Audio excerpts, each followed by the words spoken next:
Hello दोस्तों, welcome to new video. Please subscribe my channel CRER official. दोस्तों, आज हम बात करेंगे कोरल रीफ्स पर, जिनको समुंदर के फूल या जियोपॉलिटिक्स का वार जोन क्या कहेंगे हम। दुनिया भर में कोरल रीफ्स को रेन फॉरेस्ट ऑफ द सी कहा जाता है, लेकिन क्या आप जानते हैं कि ये सिर्फ खूबसूरत अंडर वाटर स्ट्रक्चर्स नहीं बल्कि जियोपॉलिटिक्स का एक साइलेंट बैटलफील्ड भी बन चुके हैं। साउथ चाइना सी से लेकर इंडियन ओशन तक कई देश कोरल रीफ्स के लिए टकरा रहे हैं। आखिर कोरल रीफ्स में ऐसा क्या है जो सुपर पावर्स को भी अट्रैक्ट करता है। आज की वीडियो में हम जानेंगे कोरल रीफ्स की स्ट्रेटेजिक इम्पोर्टेंस, कैसे ये टेरिटरी क्लेम का टूल बन गया और क्लाइमेट चेंज का जियोपॉलिटिक्स से क्या कनेक्शन है। तो आइए समझते हैं कोरल रीफ्स क्या होते हैं। लेकिन दोस्तों, इससे पहले अगर आपने मेरा चैनल सब्सक्राइब नहीं किया तो प्लीज़ सब्सक्राइब करें CRER ऑफिशियल। दोस्तों, कोरल रीफ्स छोटे छोटे मैरीन ऑर्गेनिज्म से मिलकर बनते हैं। ये ओशंस के सिर्फ 1% एरिया में होते हैं, लेकिन 25% मैरीन स्पीशीज़ इन पर डिपेंड करती हैं। दुनिया के फेमस कोरल रीफ सिस्टम्स में शामिल हैं ग्रेट बैरियर रीफ, जो कि ऑस्ट्रेलिया में है, Spratly island, Maldives coral reefs. लेकिन यहीं से जियोपॉलिटिक्स शुरू होती है। दोस्तों, आइए समझते हैं कोरल रीफ्स और मैरीटाइम बाउंड्रीज। इंटरनेशनल लॉ के हिसाब से अगर किसी देश के पास आइलैंड या रीफ है तो उसे मिलता है 12 nautical miles territorial waters, 200 nautical miles exclusive economic zone. यानी सिर्फ एक छोटा सा रीफ भी किसी देश को ह्यूज सी टेरिटरी दे सकता है। सबसे बड़ा एग्जांपल है साउथ चाइना सी डिस्प्यूट। यहाँ पर चाइना, फिलीपीन, वियतनाम, मलेशिया और ताइवान सब क्लेम करते हैं रीफ्स पर। चाइना ने स्प्रेटली आइलैंड में आर्टिफिशियल आइलैंड बना दिए, रनवे, मिलिट्री बेसेस और रेडार सिस्टम तक इंस्टॉल कर दिए।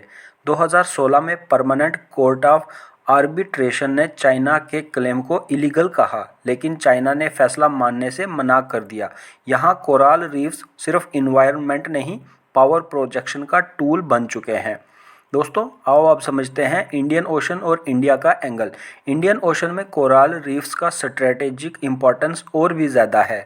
मालदीव्स, श्रीलंका, इंडिया, मालदीव जैसे छोटे देश कोरल रीफ्स की वजह से ह्यूज EEZ कंट्रोल करते हैं। चाइना यहाँ पोर्ट्स और इंफ्रास्ट्रक्चर प्रोजेक्ट्स के जरिए इन्फ्लुएंस बढ़ा रहा है, जबकि इंडिया अपनी नेवल प्रेजेंस स्ट्रॉन्ग कर रहा है। यानी coral reefs indirectly Indo Pacific rivalry का हिस्सा बन चुके हैं। दोस्तों, अब हम समझेंगे क्लाइमेट चेंज और फ्यूचर कॉन्फ्लिक्ट।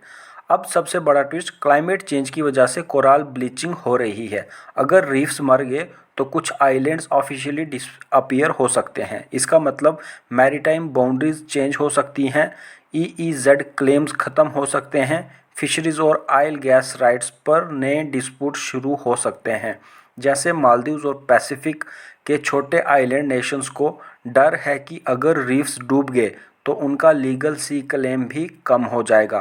फ्यूचर में क्लाइमेट चेंज एक नया जियोपॉलिटिकल वेपन बन सकता है। दोस्तों, अब हम जानेंगे रिसोर्सेज और इकोनॉमिक पावर।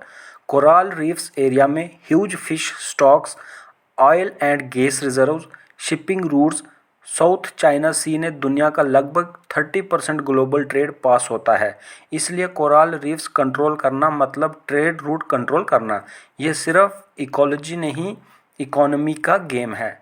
तो दोस्तों, कोरल रीफ सिर्फ अंडर वाटर ब्यूटी नहीं, ये मैरीटाइम पावर का बेस है, मिलिट्री स्ट्रेटेजी का हिस्सा है, इकोनॉमिक कंट्रोल का टूल है और क्लाइमेट पॉलिटिक्स का फ्यूचर बेटर फील्ड भी। सवाल ये है, क्या हम कोरल रीफ्स को बचाएंगे या उन्हें जियोपॉलिटिक्स का कैजुअलिटी बनने देंगे। तो दोस्तों, ये थी मेरी आज की वीडियो। अगर आपको ऐसे जियोपॉलिटिक्स और वर्ल्ड अफेयर्स के टॉपिक्स पसंद हैं तो चैनल को सब्सक्राइब करें, वीडियो को लाइक करें और कमेंट में बताएं आपकी राय। तो दोस्तों, मिलते हैं जल्दी एक और नई वीडियो में। तब तक सब्सक्राइब करें CRER official. Thank you guys.